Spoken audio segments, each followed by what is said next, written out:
that I made beginning in 4th grade when I lived in Rochester, New York. The evolution of me. These are all of my school pictures from kindergarten to 7th grade. And my 1st grade picture with my eyes closed in a very scratchy dress that I did not want to wear, but my mother made me. I did not want to wear it. I hated the color and it was so scratchy and I cried all the way to school.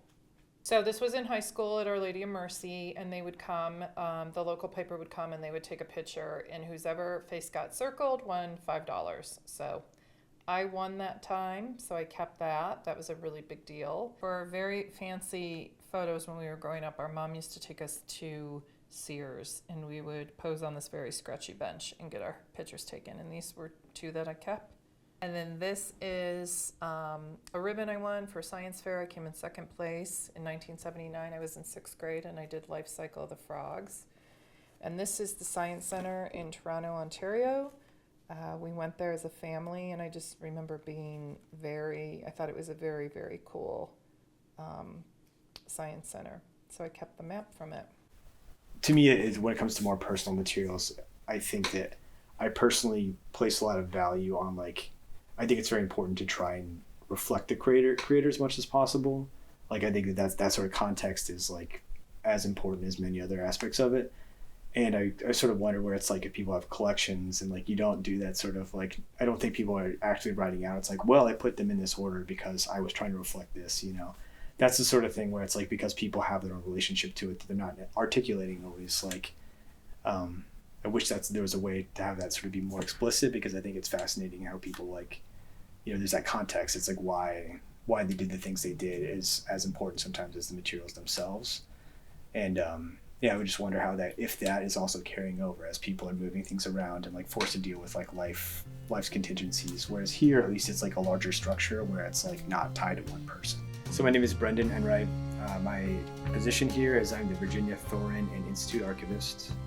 I started working at Pratt a little over 2 years ago. I had come on as the project archivist and then had worked for a little bit as the assistant institute archivist, and then eventually took over the role as the institute archivist. So Virginia Thorin was a fashion photographer who went to Pratt, and basically the role itself is through a grant, basically through her estate. The primary sort of thing that the archives really give for research is that it's the primary source, right? You're going to it you're not reading about it in another academic work, you're engaging with the material yourself and making the connections from there, right? I find that people like to hold on to things they feel are important or reflect themselves a little bit or reflect their relationships. And I think that when people are collecting these materials and they're giving them to us, I think that they are seeing this thing that they have a relationship to, a connection to, by giving it to the archives, they feel it's preserved and it's continued. So it's kind of saved in a sense.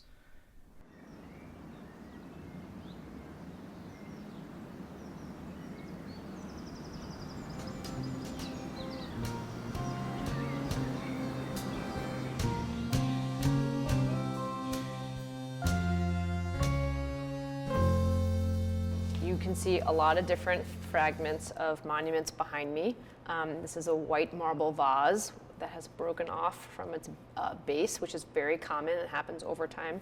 You can see how heavy the top of the vase is and kind of how narrow the base neck is. So if it fell off another monument, when it hits the ground, thankfully the ground is soft, but if there's a weak point in the neck, that's where it's going to break. So we have a lot of repairs of this typology. My name is Neela Wickramasinghe, and I'm the Director of Restoration and Preservation at Greenwood Cemetery.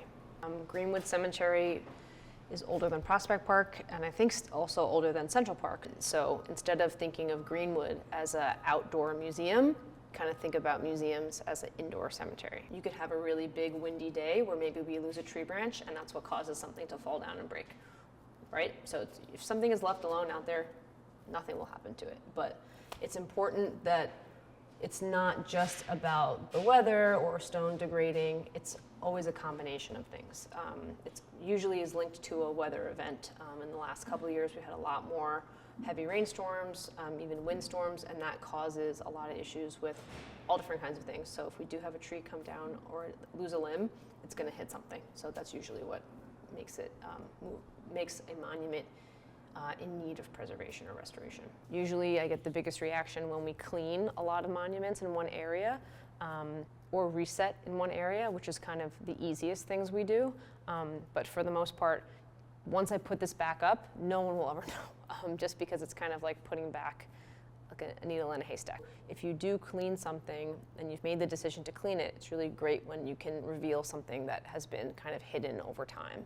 So people do notice. I think it's important to make sure that you are always kind of asking yourself, why am I doing this? Why am I doing this? Because sometimes people have like this obsession with things being clean, and it's an outdoor cemetery. It's not going to be clean all the time. But it's important to keep in mind that there could be details from the original piece of art that is revealed after. I think it's different when you are able to restore something that has a frequent visitor, no matter if it's the family that happens to have a loved one in that lot or someone that has sort of just really likes it. But it just makes it even more, I think, more important, because that's someone that maybe has been watching it over time, maybe over years, and really kind of can see the before and after and can really appreciate the work that we put into it.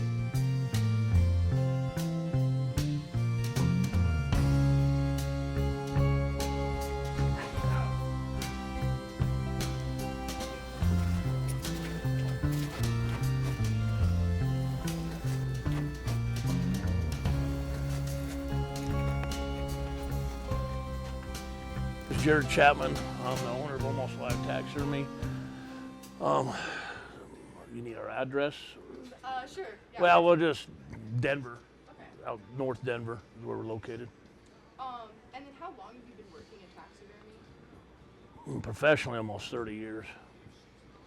And then non-professionally? Well, I started playing with it when I was 10 years old. Uh-huh. Now I'm 57, so I'm old, so a long time. Okay, so when somebody comes in to look through a catalog, okay, you have different positions. So the mannequins, there's multiple mannequins with different sizes will fit about anything you shoot, okay?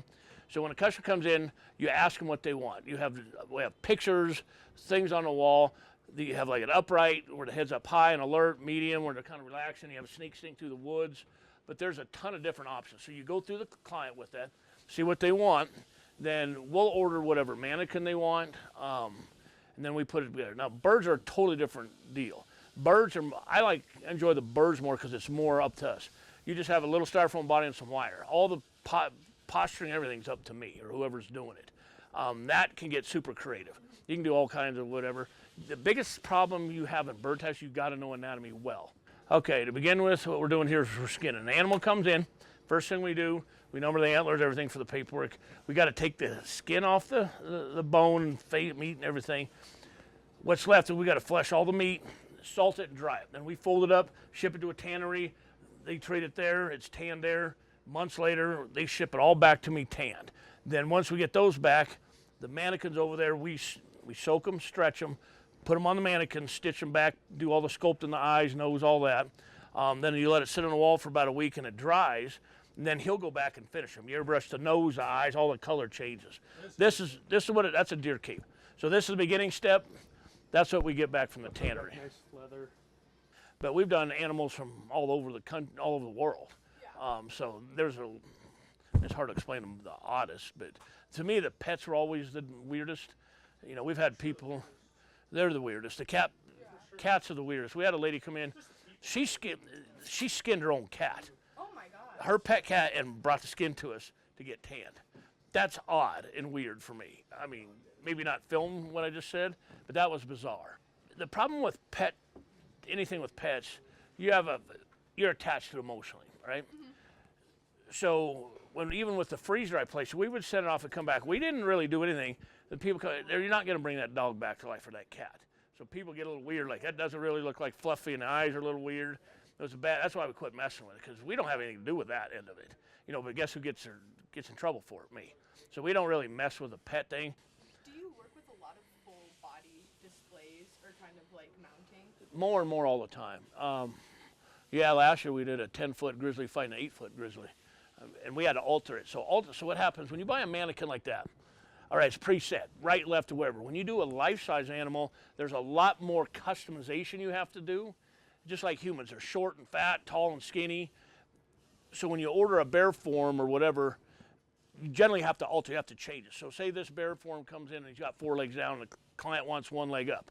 Well, that's called an alteration. So we got to cut it, re-sculpt it all back in, put new rods and everything in there. It's a lot more time consuming. So it's more of a custom piece when they do life-size stuff, and we do a fair amount. What I like about it too is the end result sometimes. You go to a lot of work, and it's, you know, finish it. It's almost like if you're an artist. If you do a painting or something, or whatever it may be, or sculpture, you know, why do you like doing that? You know what I mean? Like the end result, you're proud of what you did. You know what I mean? So when you do something nice and you put on the wall, my house is full of stuff I've done, my personal stuff. Yeah, it's just, I don't know, just rewarding.